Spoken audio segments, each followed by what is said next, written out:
The mall industry is unique in the fact that it's largely consolidated. Over 50% of U.S. malls are either owned or operated by publicly traded mall REITs, and over 80% of U.S. mall value is owned or operated by these same companies. For this reason, these REITs tend to be a great proxy for overall U.S. mall fundamentals, which is quite different from other property types, which tend to be very fragmented. Now, the U.S. mall REITs tend to own higher quality properties relative to private owners.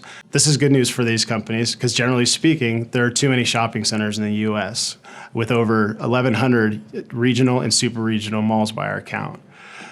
Many of these will close, and in fact, we estimate that 15% of US malls will either close or be repurposed over the next 10 years.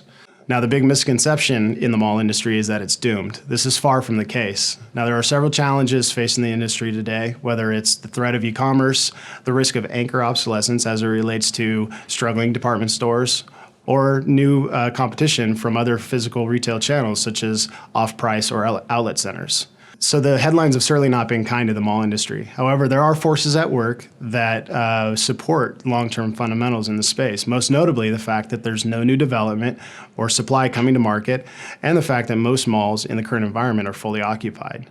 These factors suggest that mall fundamentals should remain quite solid, and particularly for A malls, which should not only survive but thrive for the next several years.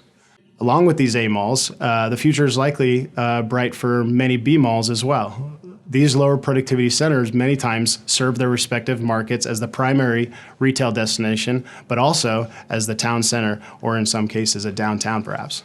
At Green Street, one of our jobs is to vet out these winning properties versus those that may have struggling fundamentals and may close over time.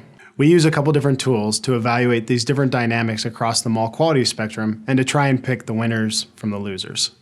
First, it is important to understand the underlying health of the tenants that occupy the mall. By understanding and evaluating retailer sales and profitability, we can get an understanding of their ability to pay rent to the landlords, and in some cases, their ability to pay more rent than what's currently in place, and in other cases, their inability to pay the rent that's currently in place.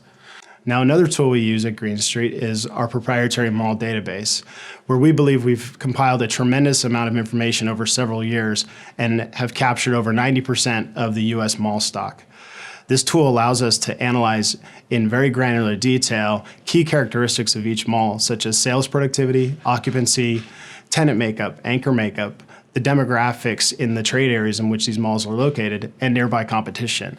This property-level analysis leads to very much a bottoms-up valuation approach to each mall portfolio and is really the foundation of our NAV-based valuation process here at Green Street.